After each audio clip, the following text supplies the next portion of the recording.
brought to you by Infinix. Infinix smartphones पे आ रही है सेल फिर एक बार। पगली, सेल अभी बाकी है। इन दिनों पाकिस्तान में इमरान खान का लॉन्ग मार्च चल रहा है। 3 नवंबर को उनका काफिला पंजाब के वजीराबाद में था।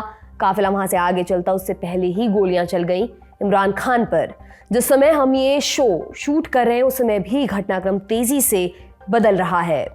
हम आज इमरान खान पर हुए हमले के बारे में बात करेंगे, साथ ही ये भी जानेंगे कि लीबिया के पूर्व तानाशाह मुअम्मार गद्दाफी की बेटी अमीर बनाने का ऑफर क्यों दे रही है।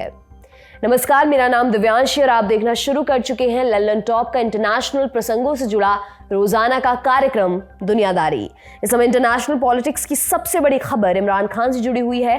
3 नवंबर की शाम पाकिस्तान के पूर्व प्रधानमंत्री और पाकिस्तान तहरीक इंसाफ के चेयरमैन इमरान खान की हत्या की कोशिश हुई। मीडिया रप्टों के मुताबिक इस हमले में इमरान खान भी घायल हुए हैं। उनके पांव में कम से कम 3 गोलियां लगी हैं। उनके अलावा पीटीआई के कई नेता और कार्यकर्ता भी जख्मी बताए जा रहे हैं। एक एक कर सभी अपडेट्स जान लेते हैं। इमरान खान ने 28 अक्टूबर को लाहौर के लिबर्टी चौक से आज़ादी मार्च की शुरुआत की। वो पाकिस्तान में नए आम चुनाव कराने की मांग कर रहे हैं। इन रैलियों में इमरान सेना और शहबाज शरीफ की सरकार पर निशाना साध रहे हैं। एक रैली में उन्होंने चेतावनी दी कि अगर चुनाव नहीं कराए गए तो पाकिस्तान फिर से टूट सकता है। उन्होंने आईएसआई चीफ को प्रेस कॉन्फ्रेंस करने के लिए भी बुरा भला कहा था। इमरान का काफिला दिन को चलता है और रात किसी शहर में आराम करने के बाद आगे बढ़ता है। पिछले कई दिनों से उनका मार्च पंजाब के गुजरांवाला में था। 3 नवंबर को मार्च वजीराबाद पहुंचा। वजीराबाद में ही इमरान के कंटेनर के ऊपर गोलीबारी हुई। पीटीआई के नेता इमरान इस्माइल ने कहा है कि पार्टी चीफ इमरान खान के पैरों पर 3 से 4 राउंड गोलियां लगी हैं। उन्होंने ये भी कहा कि जिस वक्त इमरान पर गोलियां चलाई गई उस समय वो उनके बाजू में खड़े हुए थे। हमलावर ने AK-47 रखा हुआ था। इस हमले में पीटीआई के वरिष्ठ फैसल जावेद भी घायल हुए हैं। पीटीआई के ट्विटर अकाउंट से इमरान खान की एक वीडियो ट्वीट की गई। इसमें उनके पैर पर सफेद पट्टी दिखाई दे रही है। वीडियो में अपने समर्थकों को हाथ दिखाते नजर आ रहे हैं। डॉन की रिपोर्ट के अनुसार इमरान खान को लाहौर ले जाया जा रहा है, वहां उनका इलाज चलेगा। पाकिस्तान के प्रधानमंत्री शहबाज शरीफ ने इमरान पर हमले की निंदा की है। उन्होंने ट्वीट किया, मैं पीटीआई अध्यक्ष इमरान खान पर फायरिंग की कड़े शब्दों में निंदा करता हूं। मैंने गृह मंत्री को घटना पर तत्काल रिपोर्ट देने का निर्देश दिया है। मैं पीटीआई अध्यक्ष और अन्य घायल लोगों के स्वस्थ होने की प्रार्थना करता हूं। केंद्र सरकार सुरक्षा और जांच के लिए पंजाब सरकार को सभी जरूरी मदद देगी। हमारे देश की राजनीति में हिंसा की कोई जगह नहीं होनी चाहिए। पाकिस्तान के गृह मंत्री राणा सनाउल्लाह ने आईजी पुलिस को मामले की पूरी रिपोर्ट देने का आदेश दिया है। इसके अलावा पाकिस्तान के राष्ट्रपति आरिफ अलवी ने भी इमरान पर हमले की आलोचना की है।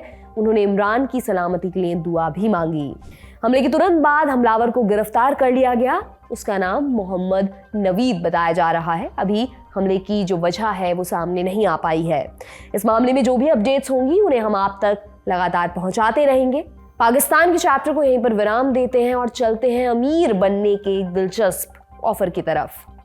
बहुत सारा पैसा चाहिए। कितना? 2.5 लाख, 2.5 करोड़, 2.5 अरब, इतना पैसा चाहिए तो एक मैसेज सुनिए। मैं मुअम्मार गद्दाफी की इकलौती बेटी आयशा गद्दाफी हूँ। मैं बुर्किना फासो के एक रेफ्यूजी कैंप में फंसी हुई हूँ। मेरे पिता ने बैंक में 2.5 अरब रुपए मेरे नाम से जमा किए थे, लेकिन मैं इन्हें निकाल नहीं सकती। मुझे एक ईमानदार इन्वेस्टर की तलाश है जो इन पैसों को अपने अकाउंट में रिसीव कर ले। बहुत सोच विचार के बाद मैंने आपको चुना है।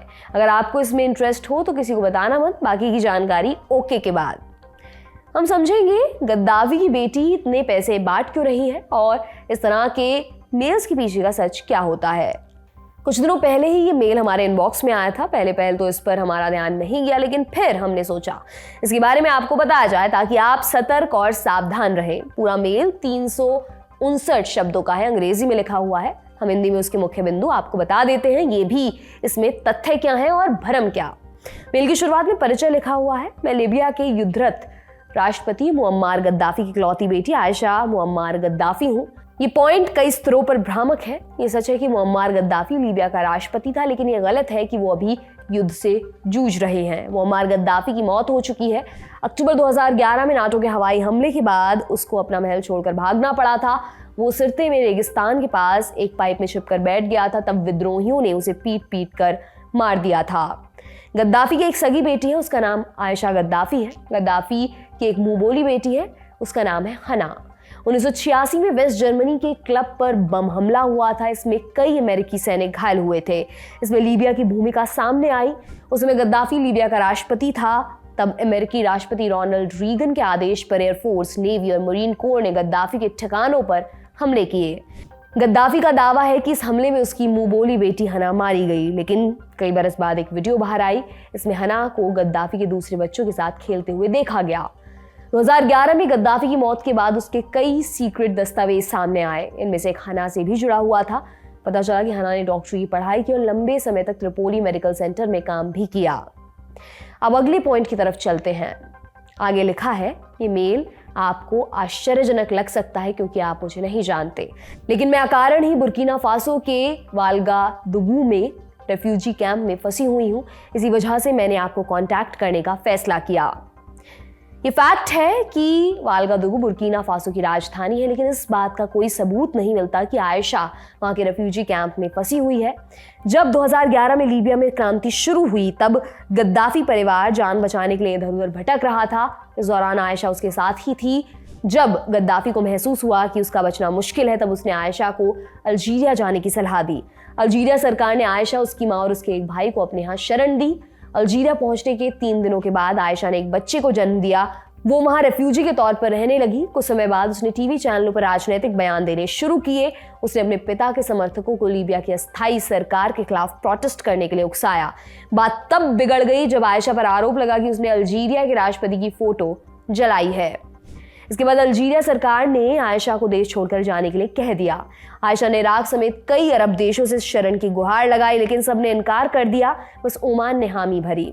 द टेलीग्राफ की रिपोर्ट के अनुसार आयशा अक्टूबर 2011 में ओमान चली गई। 2016 में आयशा के परिवार को लीबिया लौटने की इजाजत दी गई, लेकिन जब वे वहां गए तो उन्हें वापस लौटने के लिए कहा गया। अप्रैल 2021 में यूरोपियन यूनियन ने आयशा गद्दाफी को प्रतिबंधित लोगों की लिस्ट से हटा दिया। मीडिया रिपोर्टों के मुताबिक आयशा अभी भी ओमान की राजधानी मस्कत में ही रह रही है। उन्हें वहां राजनीतिक शरण मिली हुई है। इसलिए मेल में लिखा यह दावा सरासर गलत है कि आयशा गद्दाफी बुर्किना फासो के किसी रेफ्यूजी कैंप में फंसी हुई है। अगला दावा, मेरे पिता ने लगभग 250 करोड़ रुपए की रकम बुर्किना फासो के एक बैंक में जमा कराई थी। उन्होंने इन पैसों के वारिस के तौर पर मेरा नाम लिखवाया था। बुर्किना फासो से गद्दाफी का पुराना कनेक्शन रहा है। बुर्किना फासो की सैन्य सरकार को लीबिया ने हमेशा मदद की।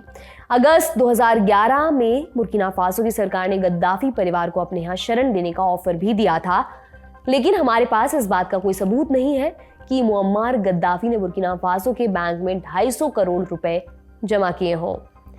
कुल जमा बात यह कि पूरा मेल झूठे दावों पर बुना हुआ है। फैक्ट्स क्या हैं? मुअम्मार गद्दाफी की अक्टूबर 2011 में मौत हो चुकी है। गद्दाफी की बेटी बुर्किना फासो के किसी कैंप में नहीं बल्कि ओमान की राजधानी मस्कत में रह रही है। उसके 4 बच्चे हुए, इनमें से 2 की मौत लड़ाई के दौरान ही हो गई थी। बुर्किना फासो के बैंक में 250 करोड़ रुपए जमा होने के सबूत भी नहीं मिलते। ये स्कैम आज से नहीं बल्कि पिछले 11 बरस से चल रहा है। उससे भी पहले सद्दाम हुसैन की बेटी से जुड़े मेल आते रहते थे। इसमें लिखा होता था कि सद्दाम की बेटी आपसे अपने पैसे शेयर करना चाहती है। इस तरह के कई मेल्स आए दिन आपको मेल बॉक्स में मिल जाते होंगे। अगर आपके पास भी इस टाइप का कोई मेल आया हो तो आज का शो आपके लिए ही है। पहली बात, इस तरह का ऑफर पाने वाले आप इकलौते इंसान नहीं हैं। ये खेल काफी लंबे समय से चल रहा है।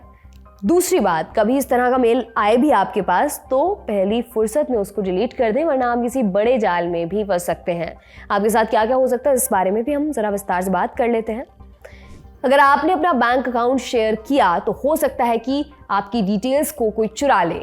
हो सकता है कि स्कैमर्स आपका अकाउंट ही खाली कर दें।